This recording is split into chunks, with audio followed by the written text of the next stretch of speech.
Hey, Coach, what did the review of the tape look like? You know, gosh, same, not rebounding to the level that we need to rebound. You know, our defense, we had some breakdowns. I felt like our offensive execution down the stretch, we didn't get the shots that we needed to get. And in close games, a little bit better execution offensively, and then you win at the end because you get stops and you finish with rebounding. We were right there. We're close, but we've got to rebound. It's got to be a collective effort. And just anything in particular with the defense that you're seeing?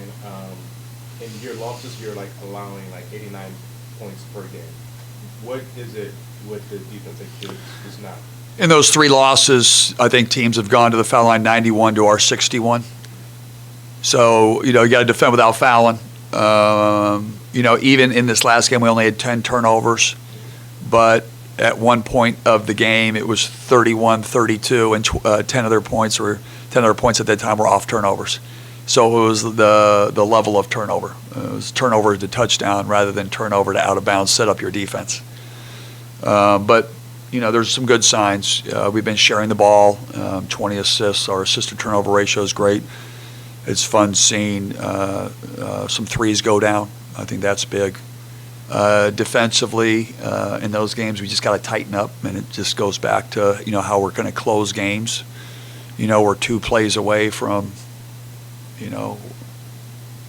being having one loss. But you got to figure out ways to close it, and that's the biggest key is rebounding.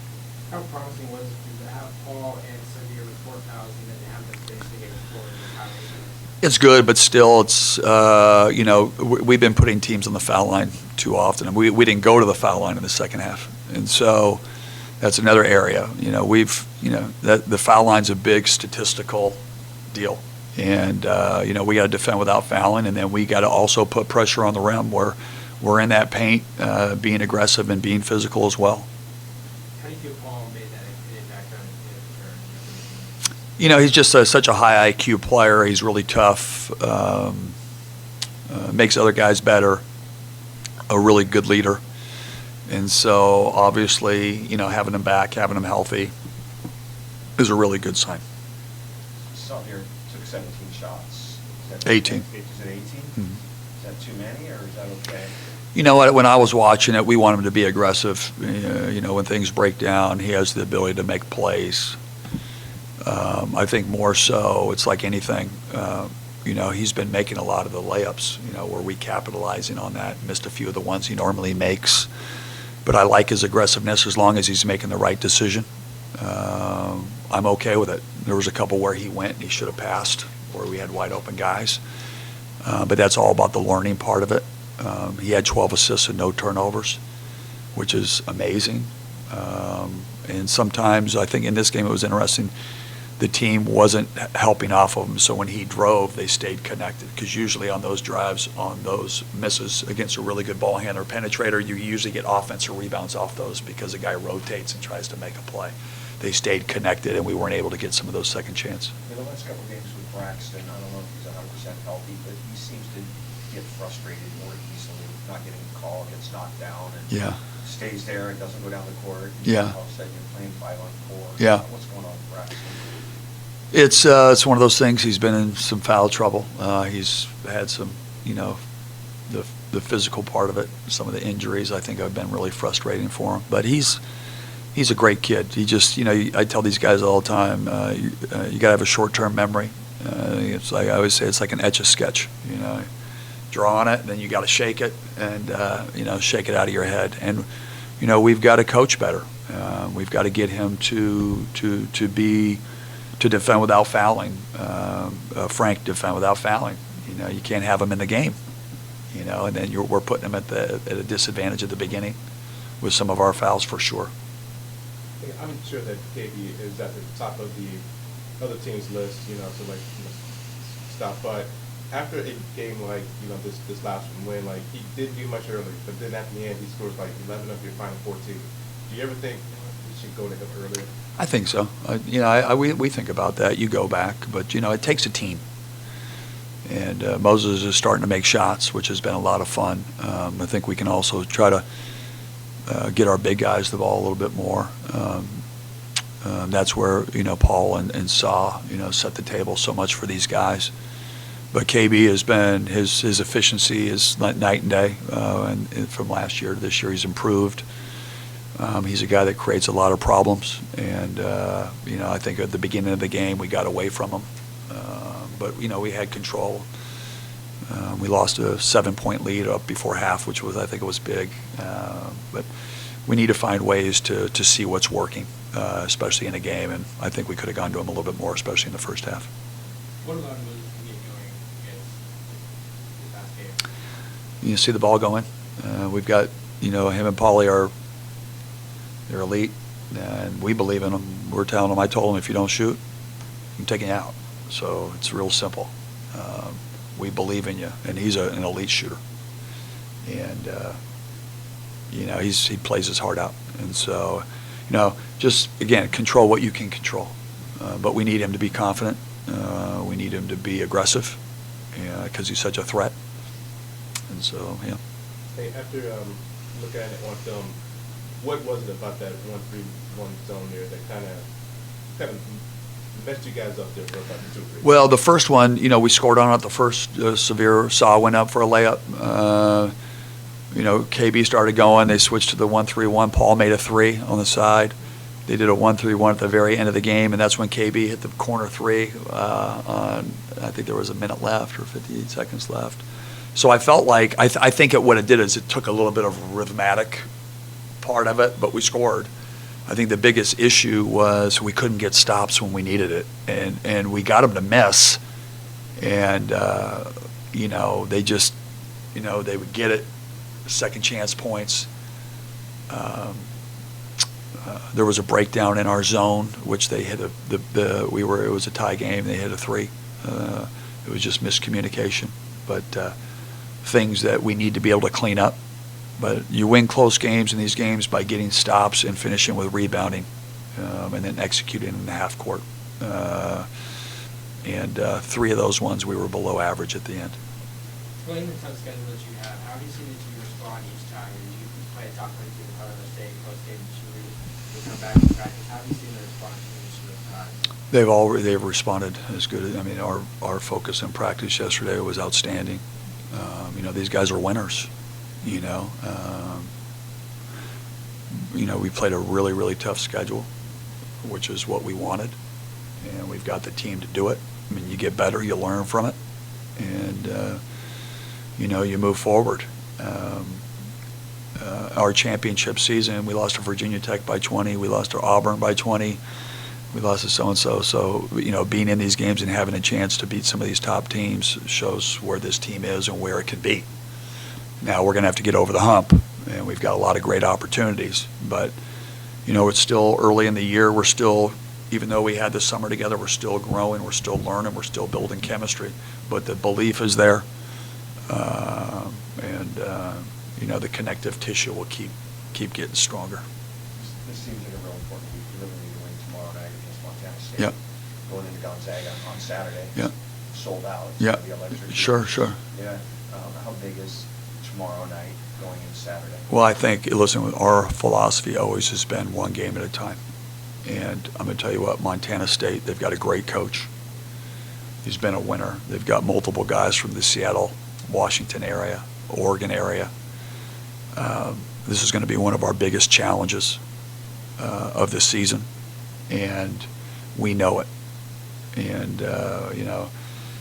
yesterday was all focus on, how we got to get better and how we're going to, putting our game plan together for Montana State. So, every game, I'm telling you, I said this last week, every game in our schedule has a tough element, and this one's going to be exceptionally tough for sure. It just seems like on championship-type teams and good teams, you have that one guy who will just, willing to take his teammates by the throat and listen. This is important.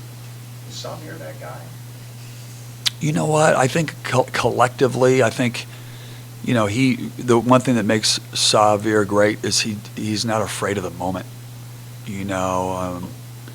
He's a competitor, wants to win. I think the thing, KB's like that, Paulie's like that, Frank's like that. I think when you have that, that is such a, it's a great trait of great teams.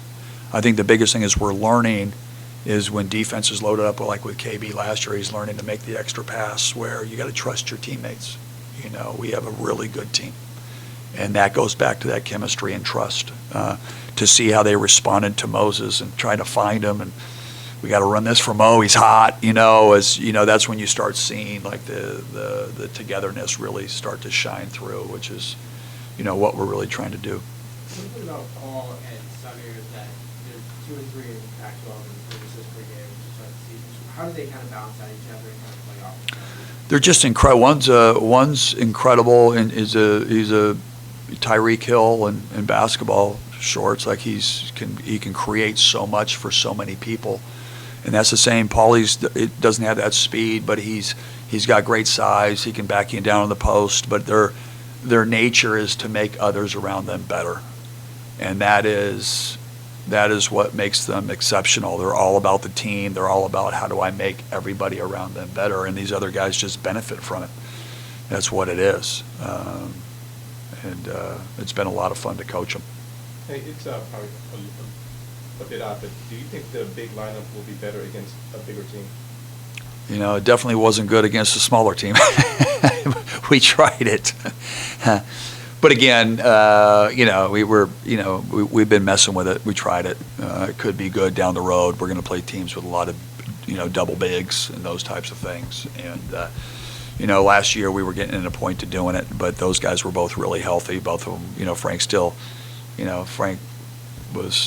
he's still not even a year or two when he had his injury, and Brax has kind of been off and on with a nagging injury.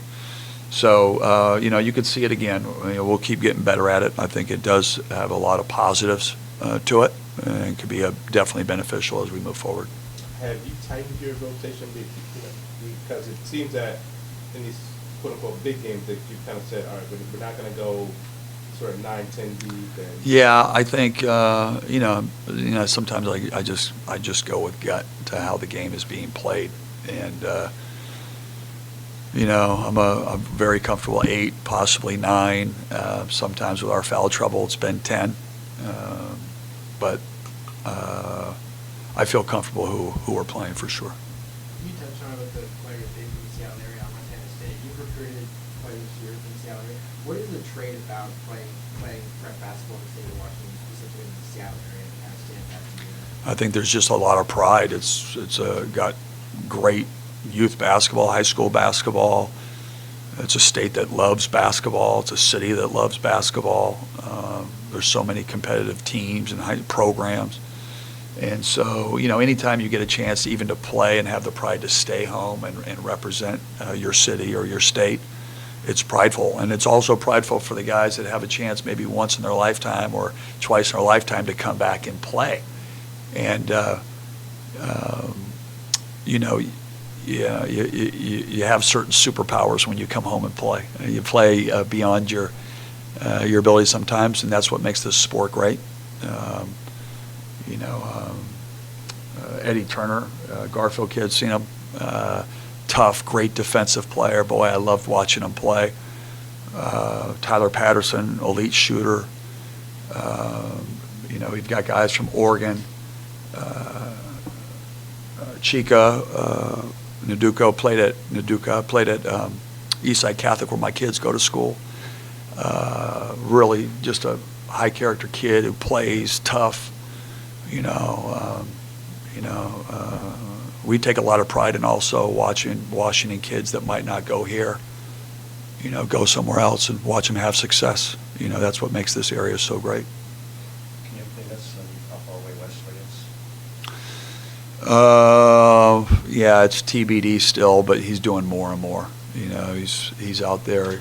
Can't do any of the 5-on-5 stuff yet, but you know, we're gonna make sure that he is 110% ready to go before he plays. No, he won't be back for Gonzaga.